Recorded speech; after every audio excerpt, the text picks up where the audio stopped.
at pawis ay nahuhulog sa bawat kumpas ng kanyang kamay at sambit ng bibigay. Hatid nito'y kaalamang gumagabay sa ating buhay. Oras niya'y nagkalaan sa pagtuturo upang tayo ay magkaroon ng magandang kinabukasan. Sila ang ating supermom, sila ang ating super teacher.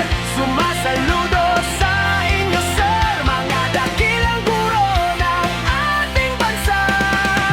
Sila ang ating supermom, sila ang ating super teacher.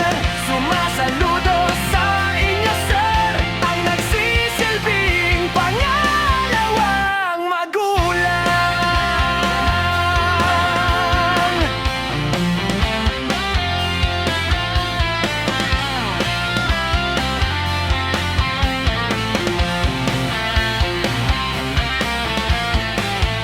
Ilog at bundok ay tatawirin upang maihatid ang aralin. Sila ang nagpunla ng kaalamang